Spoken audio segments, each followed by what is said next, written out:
자, 오랜만입니다. 오늘은 엘니뇨, 그 다음에 라니냐 부분을 살펴볼 건데요. 자, 엘니뇨, 엘리가 아니라 니라는 거 여러분들 잘 기억을 해주시고요. 그 다음에 라니냐 얘기를 하겠습니다. 엘니뇨랑 그다음 라니냐 같은 경우에는 정반대의 개념이기 때문에 정반대의 개념이라서 한 가지 엘니뇨에 대해서만 잘 알아두면은 라니냐 부분은 뭐 걱정 없이 그냥 넘어갈 수가 있는데요.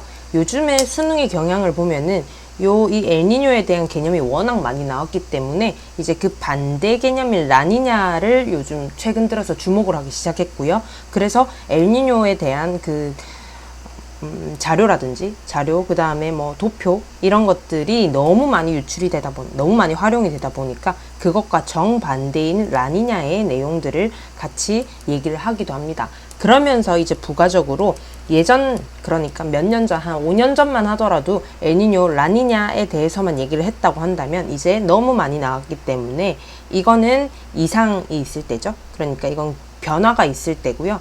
평상시에 대한 워커 순환에 대한 얘기도 나오게 됩니다. 평상시를 다루는 워커 순환에 대한 얘기도 나오게 되고요.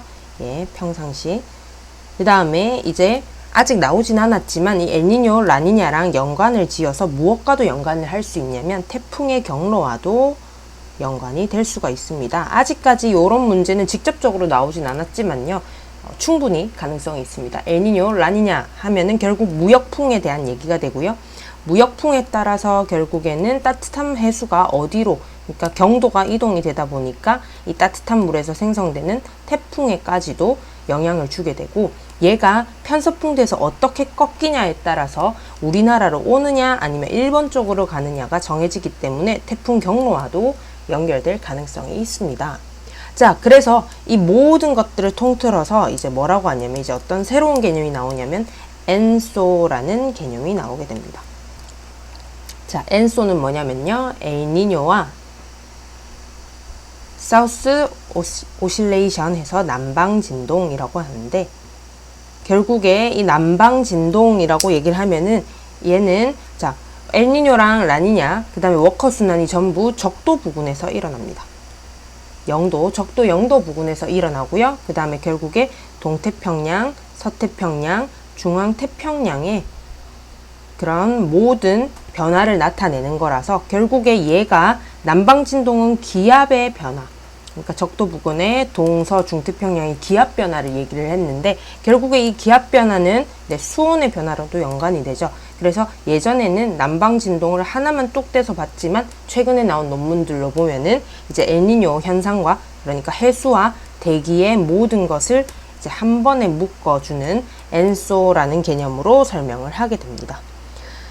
자, 그래서 여러분들이 지금 들어가기 전에 기억을 하고 들어가셔야 될 거는 적도 부근이라는 것, 그 다음에 동서 중태평양이라는 것. 동쪽 어딘지 아시죠? 사자 그렸을 때 이쪽 오른쪽 부분이 동쪽이고 그 다음에 왼쪽 부분이 서쪽인데, 여러분들이 가장 간과하는 게 경도가 나왔을 때 순간적으로 헷갈리게 됩니다.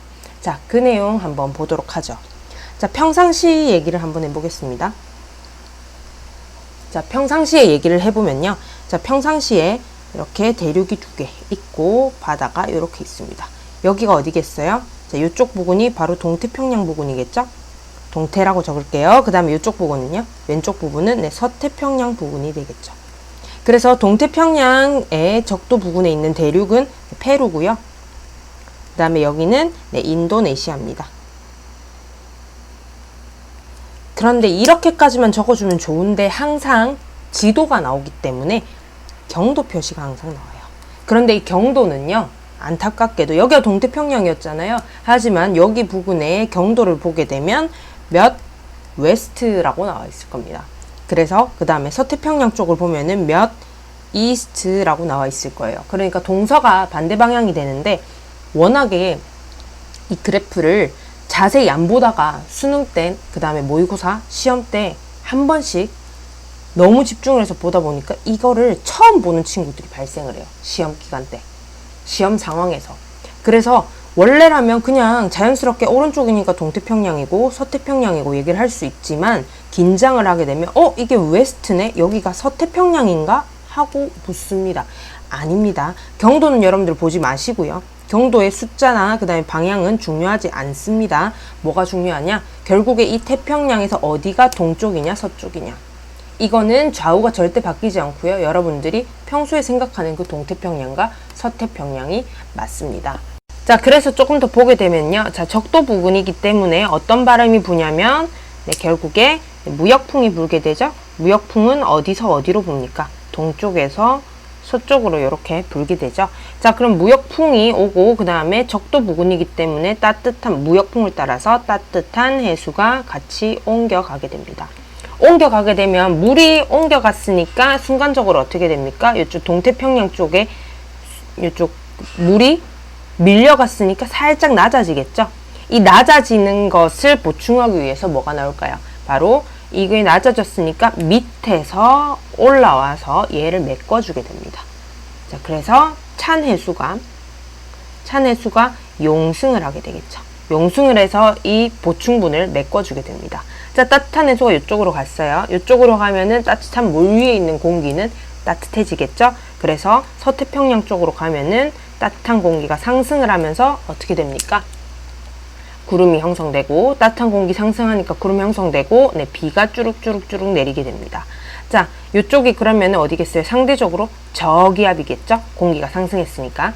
자, 그러면 반대쪽 동태평양은요? 이쪽이 저기압이니까 큰 관점으로 보면 여기가 올라갔으니까 여기서 하강기류가 생성이 될 겁니다. 그래서 얘는 되게 맑은 날씨가 되게 될 겁니다. 그리고 여기는 고기압이 되겠죠. 네.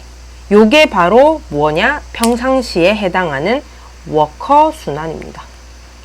워커는요, 다른 의미 없고요. 워커라는 사람이 발견한 거예요. 워커 순환입니다. 자, 요게 평상시. 자, 그러면 이제 이상 증상이 있는 우리 엘니뇨 쪽으로 한번 가봅시다. 자, 엘니뇨 한번 가볼게요. 엘니뇨 시기에는요, 결국에 엘니뇨라고 얘기를 하면은 여러분들이 그냥 습관적으로 얘기를 하는 게 무역풍이 약화돼서요 라고 얘기를 하지만, 엘니뇨의 정의는 바로 뭐냐면 동태평양과 그 다음에 동태평양과 중앙태평양의 적도 부근의 범위겠죠. 적도 부근에 표층 수온이 증가하는 현상을 엘니뇨라고 얘기를 합니다. 그러니까 무역풍이 약해진다라는 거는 결국에 이 표층 수온이 높아지는 이유를 설명하기 위한 과정이고요.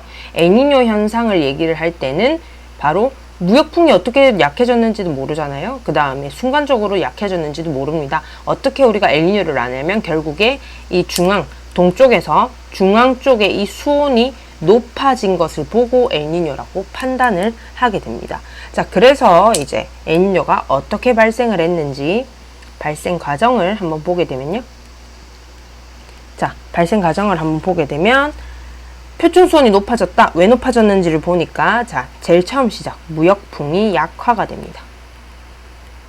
자, 무역풍이 약화되면은 어떻게 되겠어요? 자, 원래 밀려가던 이 바람에 의해서 감소되던 분을 용승으로 채워줬잖아요. 근데 무역풍이 약화됩니다. 그러면은 밀려가는 물도 적겠죠. 해수가 적으니까 용승은 어떻게 될까요? 줄어드는 게 적었으니까 올라오는 것도 덜 하겠죠. 네, 그래서 용승이 약화됩니다. 용승이 약화되고요. 자, 그러면은 이 용승이 약화되면은, 자, 평소에 따뜻한 물이 서태평양까지 가서 상승했었는데 무역풍이 약화되니까 따뜻한 물이 여기까지 못 가겠죠. 중간쯤에서 머물게 됩니다. 그죠? 그러면은 이때 상승기류가 평소에는 서태평양 쪽이었는데 이제 어떻게 된다? 약해졌으니까 네, 상승기류가 어디까지 못 가요? 서태평양까지 못 갑니다. 까지 못 가고 어디에 위치할까요? 바로 중앙태평양에 위치하는 겁니다.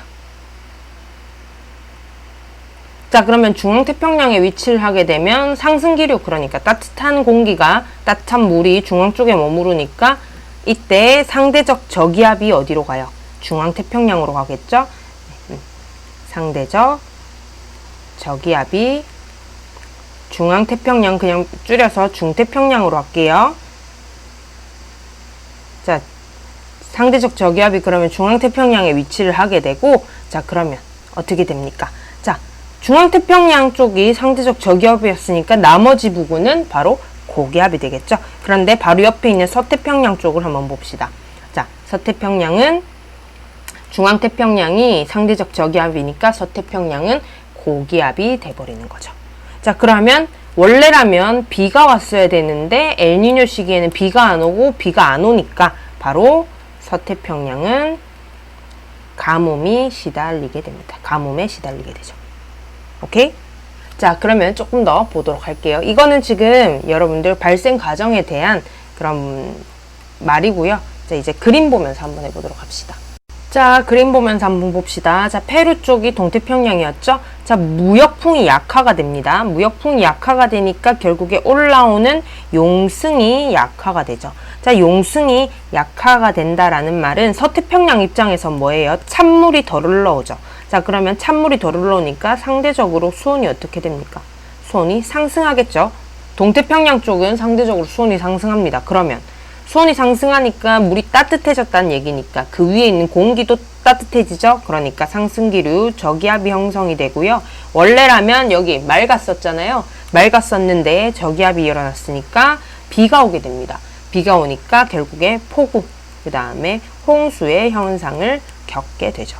자, 그래서 자, 이 용승 약화 부분을 조금 더 보게 되면요. 자, 평소에는 요렇게 지금 살짝만 끌게요. 평소에는 요렇게 올라왔던 이 용승이 평상시 노멀입니다. 평상시였다면 엘니뇨 때는 어떻게 되냐면 자, 용승이 약화되기 때문에 어떤 식으로 자, 빨간색으로 한번 표현해 볼게요. 요렇게 가다가 고꾸라집니다. 이렇게. 용승이 약화됐으니까요. 그죠? 그래서 용승이 약화됐기 때문에 엘니뇨 때에는 수온약층의 깊이, 그러니까 수온약층이 나타나는, 그러니까 여기 혼합층이 위치했던 그 깊이가 어떻게 됐어요? 보면은 자, 여기가 찬해수가 올라오는 그 노말 구간이었으니까 요까지는 혼합층이었겠죠? 그 다음에 요 밑에 일부분은 네, 수온약층이었을 겁니다. 그런데 지금 이게 어떻게 된다? 이렇게 쭉 꺼졌기 때문에 자, 수온약층의 깊이는요. 수온약층이 나타나는 깊이는 자, 엘니뇨가 제일 깊습니다. 엘니뇨 때가 평상시 때보다 깊고요. 그런데 자, 그러면 수온약층의 깊이가 엘니뇨 때 깊었다라고 얘기를 하면은 라니냐 때는요. 라니냐 때의 얕은 곳에서 나타납니다. 요거 잘 안 와닿으시면요, 여러분들 외워주시면 됩니다. 자, 요 부분도 결국에 엘니뇨, 라니냐에 대한 얘기이기 때문에 수온약층, 해수의 깊이에 따른 수온 변화에서 알 수가 있겠죠. 자, 조금 더 보도록 하죠. 자, 용승이 약화가 됐고요. 그래서 수온약층이 이렇게 나타났습니다. 그러면 원래라면은 여기 서태평양 쪽에 나타나야 되는 상승기류가 어디에서 나타난다고요? 무역풍이 약해졌기 때문에 상승기류가 중앙태평양 쪽에 위치를 하게 됩니다. 자, 중앙태평양 쪽에 위치를 하게 되고, 그 다음에 아까 우리 용승 약화되면서 상대적인 수온이 상승했던 동태평양 쪽에도 상승기류가 형성이 되게 되죠. 그러면 대략적으로 우리가 기압 분포를 봤을 때 중앙태평양 쪽에서 올라오고요. 올라왔으면 내려가야겠죠. 그런데 여기 보세요. 여기 동태평양 쪽도 올라가야 되니까요. 어떻게 됩니까? 지금 내려가야 되는데 올라가네요. 그러면 어떻게 되겠어요? 중간에 한번 꺾여서 그죠? 내려오는 구간이 있어야겠죠? 대강 이런 식으로 여러분들이 생각을 해주시면 됩니다. 구름 2개 그려놓고 그 다음에 이제 기압을 맞추는 거예요. 자, 그 다음에 여기 서태평양 쪽은요. 지금 원래라면 저기압이었어야 되는데 이쪽에 저기압을 뺏겼으니까 여기는 하강기류가 오게 됩니다. 그러니까 이렇게 되겠죠. 자, 그러면 지금 한번 봅시다. 엘니뇨 때는 서태평양 쪽이 어디예요? 상대적으로 고기압이 되고 중앙태평양 저기압, 그 다음에 동태평양 쪽 저기압, 그 다음에 중앙과 동 사이의 고기압, 이런 식으로 나타나게 되죠. 이렇게 기압 배치가 변한다. 이거 남방진동이라 했었죠. 그런데 엘니뇨도 같이 왔으니까 엘니뇨와 남방진동 이렇게 얘기를 하시면 됩니다. 그러면 중앙태평양 쪽에 그러면 수온이 더 높아진다라는 얘기 더 어떻게 또 할 수 있나요? 하게 되면 자, 무역풍이 약해졌기 때문에 여기까지 가야 되는 따뜻한 해수가 여기까지밖에 못 가요. 그럼 얘네 어떻게 되겠어요? 놀죠? 노니까 어떤 현상이 발생을 하게 되냐면 따뜻한 해수가 역류를 합니다. 그러니까 따뜻한 해수가 역류하면서 중앙태평양 쪽이 더 뜨거워지는 거죠. 네, 여기까지가 엘니뇨였고요. 라니냐는 그냥 간단하게 우리 요거 엘니뇨 집중을 했으니까 라니냐는 우리 그냥 말로만 한번 해보도록 합시다. 여기다 라니냐를 적어볼까요? 네. 라니냐 시기에 대한 거는 요런 그림은 아마 많이 없을 거고요. 그 다음에 거의 워커 순환이 강해진 거랑 똑같기 때문에 별로 중요하게 다루진 않습니다. 대신에 요즘 나오는 추세가 뭐냐면 등수원선 있죠? 등수원선으로 깊이 해서 요게 평년에 비해서, 그죠? 평년과 그 다음에 관측년의 그 플러스인지 마이너스인지에 따라서 수온이 높냐 낮냐를 측정하는 여기에서만 보통 주되게 유효하게 됩니다. 자, 라니냐 시기 한번 보겠습니다. 자, 라니냐 시기는요, 자, 무역풍이 강해지죠. 무역풍이 강해지면, 자, 용승이 어떻게 됩니까? 따뜻한 물이 더 많이 밀려갔으니까. 자, 여기는 작게 밀려갔지만 더 많이 밀려갔기 때문에, 자, 무역풍이 강해지면 용승이 강해집니다. 자, 용승이 강해지면 동태평양 어때요? 동태평양, 서태평양 한번 나눠볼게요. 자, 동태평양은 용승이 강해져서 찬물이 더 많이 올라오게 되죠. 그러면 평소보다 더 온도가 낮으니까, 그죠? 상대적으로 고기압됩니다. 상대적으로 고기압이 되고요. 그러면 평소보다 더 고기압이기 때문에 네, 비가 전혀 오지 않는 가뭄 현상이 일어나게 됩니다. 무역풍, 라니냐 시기 때고요. 서태평양을 보시게 되면 평소보다 더 따뜻한 물이 많아집니다. 그러니까 상대적으로 더 저기압이 되죠. 더 저기압이 됩니다. 자, 그러면 따뜻한 물이 더 많고 더 저기압이기 때문에 비가 더 많이 오게 되죠. 비가 더 많이 오고요. 그 다음에 겨울에는요, 눈이 많이 오게 되겠죠. 자, 여기까지가 라니냐 시기였습니다. 자, 그러면 엘니뇨랑 태풍 한번 보고 갈까요? 자, 엘니뇨 시기 때는요, 무역풍이 약해졌으니까, 그죠? 엘니뇨 시기에는 무역풍이 약해지고요. 그 다음에 중앙태평양이 따뜻해지죠? 중앙태평양이 따뜻해지면서, 자, 따뜻한 곳에서 태풍이 열대저기압이 발생하고, 거기서 풍속이 17m/s가 넘어가면 태풍이 되죠. 이때 중앙태평양이 따뜻하고 무역풍이 약해졌기 때문에 태풍이 어떻게 발생을 하냐면 요쪽 오른쪽 편에서, 우리 보통 보면 태풍 할 때는 우리나라랑 연관이 되기 때문에 우리나라 이렇게 있으면은 이 지도에서 오른쪽 편에, 그러니까 오른쪽 편 동쪽에 많이 발생을 하게 됩니다. 동쪽에서 많이 발생을 하게 되고요. 그래서 그 태풍의 경로를 보게 되면요, 요런 식으로 일본 쪽으로 많이 강타를 하게 되는 모습을 볼 수가 있습니다. 우리나라 쪽으로는 거의 강타를 안 하게 되고요. 왜냐면 우리나라 쪽은 서태평양 쪽이잖아요. 그럼 중앙태평양 쪽이니까 요쯤에서 여기 쭉 올라오다 이렇게 꺾이는 친구들이 많기 때문에 이 지도에서 오른쪽 편에 보통 많이 발생을 하게 됩니다. 자, 근데 라니냐 같은 경우에는요, 무역풍이 어때요? 강하죠? 글자가 보이겠죠? 무역풍이 강하기 때문에 어떻게 되겠어요? 따뜻한 물이 중앙태평양 쪽이 아니라, 무역풍이 강하기 때문에 태풍이 서쪽으로 치우칩니다. 그러니까 지도상에서 우리나라 쪽으로, 요쪽 부분에 되게 많이 생기게 되죠. 그래서 라니냐 때는 태풍의 경로가 우리나라 쪽을 많이 강타하고 그 다음에 중국 쪽으로 가게 되는 이런 현상을 보이게 됩니다. 태풍에 관련된 얘기까지는 아직 나오진 않았지만 충분히 나올 수 있는 얘기이기 때문에 여러분들이 잘 기억을 해두시면 될 것 같습니다. 자, 여기까지가 엘니뇨랑 라니냐였고요. 대강적으로 우리 지구과학 1에 대한 내용은 끝났는데요. 이제 남은 부분이 고기후랑 요 부분인데, 여러분들이 사실 문제가 어렵게 나오지 않기도 하고 여러분들이 잘 할 수 있을 거라 생각을 합니다. 하지만 한번 정리해서 제가 요약해서 한번 올리도록 해보겠습니다. 수고하셨습니다.